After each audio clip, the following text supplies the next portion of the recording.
কোন সূরা পড়বো? সূরা কাহফ। যারা কোরআন পড়তে পারেন না তারা শুনবেন, আর যারা পড়তে পারেন তারা নিজে পড়বেন।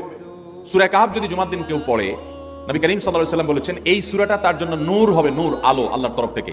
কিয়ামতের ময়দানে ভয়াবহ গুটগুটে অন্ধকার হবে। কিয়ামতের একটা ভয়াবহ শাস্তি হলো অন্ধকারের শাস্তি। ভাইরা আমার, অন্ধকারের শাস্তি মানে এমন ভয়াবহ অন্ধকার হবে যে দুনিয়ার অন্ধকারের সাথে কোনো তুলনাযোগ্য নয়।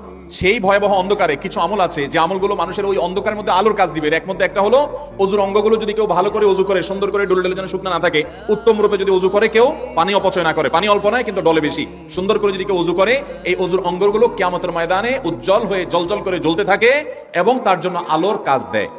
সবাই যখন অন্ধকারের আযাবের মধ্যে নিমজ্জিত থাকে, হাউতাশ করে, তখন এই ব্যক্তির এই আমলটা তার আলো ভূমিকা আসে। আর আরেকটা হলো এই সূরা কাহফ। অন্য অনেক উলামা ইকরাম বলেছেন এর ব্যাখ্যা হলো সূরা কাহফ যদি কেউ এক বৃহস্পতিবারে পড়ে, পরের বৃহস্পতিবার পর্যন্ত, এক শুক্রবার যদি পড়ে, পরের শুক্রবার আগ পর্যন্ত পুরো সপ্তাহব্যাপী তার ভিতরে নূর, ঈমানের নূর, তাকওয়ার নূর, ইলমের নূর, আমলের নূর, ভালো মানুষ হওয়ার নূর তার ভিতরে আল্লাহ তাআলা সৃষ্টি করে দিবেন। এইজন্য জুমার দিন সূরা কাহফ পড়বো তো ইনশাআল্লাহ।